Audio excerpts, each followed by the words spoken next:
काला साया। यूं तो बनारस घाट अपनी खूबसूरती के लिए बहुत प्रचलित है, पर घाट के किनारे कई राज लिए बैठे हैं। ये कहानी शुरू होती है बनारस के घाट के पास बने ममता निवास से, जहाँ प्रिया लाल जोड़े में ममता के घर उसकी बहू बनकर आती है। आओ आओ बहू, घर को अपने पैरों से पवित्र करो। ममता घर की दहलीज पार कर ही रही होती है कि अचानक एक बहुत गंदी सी बास पूरे घर में फैल जाती है।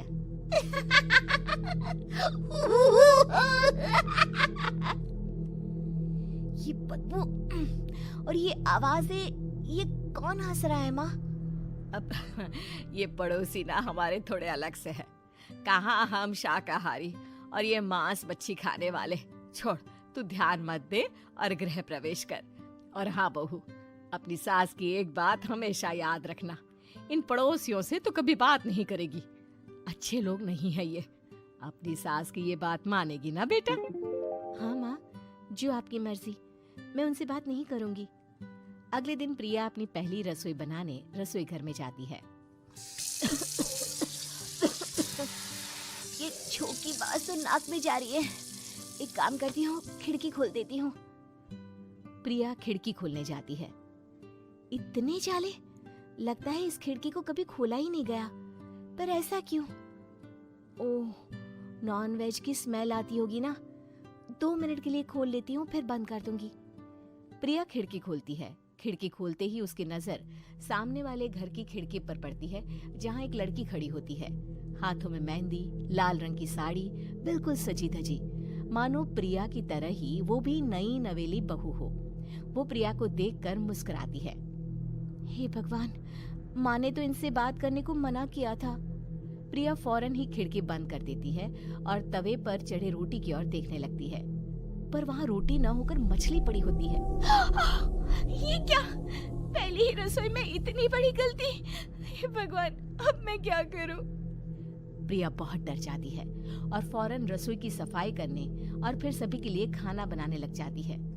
जब वो सबको खाना परोसती है, सब तो ठीक है, मैं बेकार में चिंता कर रही थी। हे भगवान, ऐसे ही बस अपनी कृपा बनाए रखना। रात के वक्त जब सब सो रहे होते हैं, तब प्रिया को पायल की आवाज सुनाई देती है, जिससे उसकी आंख खुल जाती है। ये पायल की आवाज कहाँ से आ रही है? प्रिया उठकर उस आवाज के पीछे छत की सीढ़ियों तक जाती है। तभी उसे बच्चे के रोने की आवाज आती है। प्रिया छत पर जाती है तो क्या देखती है?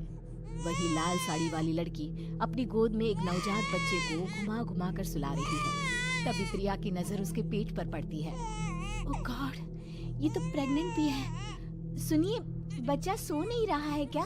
मैं कुछ मदद करूं? नहीं नहीं, आपके घर वालों को अच्छा नहीं लगेगा, मैं संभाल लूंगी। स्नेहा की गोद से बच्चा हाथ मारकर प्रिया की गोद में आने को छटपटाने लगता है। दोनों घर अगल बगल में बने होने के कारण प्रिया उस बच्चे को गोद में ले लेती है। प्रिया के पास आते ही वो सो जाता है। बच्चे का वो स्पर्श रात भर प्रिया भूल नहीं पाती और अगली सुबह वो छत पर कपड़े सुखा रही होती है। तभी उसे एक औरत इशारा करके बुलाती है। स्नेहा कह रही थी बाबू तुम्हारी गोद में आते ही सो गया। मैं गौरी, स्नेहा की माँ हूँ। बहू, घर आना, बाबू को खिला भी लेना। शाम को जब घर पर कोई नहीं रहता, बच्चे से मिलने के लिए प्रिया छिपकर अपनी पड़ोसन के घर चली जाती है और कुछ देर बच्चे को खिलाकर वापस लौट आती है। इसके कुछ दिन बाद ही प्रिया को पता चलता है कि वो माँ बनने वाली है।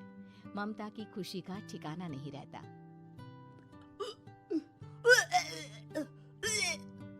माँ जी, पता नहीं क्यों उल्टी आ रही है।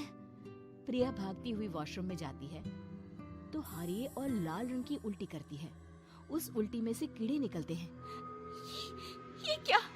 खून और ये कीड़े! माँ! माँ! प्रिया की आवाज सुनकर ममता दौड़ कर आती है, पर बेसिन में कुछ नहीं होता। प्रिया हक्की बक्की रह जाती है। ये सब क्या हो रहा है? प्रिया घबरा जाती है और अपने कमरे में जाकर सो जाती है। डर के कारण वो इतनी थक जाती है कि उसकी आंख लग जाती है। तब उसे ऐसा लगता है उसके पेट पर मानो कोई बैठा हुआ हो। कौन हो? प्रिया के पेट पर एक 5 महीने की बच्ची बैठी हुई थी, जो बुरी तरह जली हुई थी। माँ, तुम ही मुझे लाई ना अपने पेट में। मैं तुम्हारी माँ नहीं हूँ। कौन हो तुम? माँ, देखो मैं जल गई बुरी तरह से। 6 महीने पेट में रहने को भी मुझे नहीं मिला। सहला दो ना माँ। बचाओ, बचाओ, माँ। ममता दौड़कर कमरे में आती है। प्रिया की बातें सुनकर वो सब समझ जाती है। तू कहीं बगल वाले घर में तो नहीं जाकर आई ना बहू? मुझे माफ कर दो, मैं गई थी माँ। उस घर में सब मरे हुए हैं बहू। कई साल पहले स्नेहा उस घर में बहू बनकर आई थी। कुछ ही दिन में वो एक बच्चे को जन्म देने वाली थी। पूरा घर बच्चे के आने की खुशी में खोया था कि एक दिन अचानक उस घर में आग लग गई। सब बुरी तरह जलकर मर गए। गौरी आज भी दादी बनने का इंतजार कर रही है और इसीलिए स्नेहा ने अपना अजन्मा बच्चा तुम्हारी कोख में डाल दिया। ममता ये कह रही होती है कि पीछे से उसके पैरों को एक बच्चा पकड़ लेता है। दादी, दादी। माँ, स्नेहा की गोद में यही बच्चा था।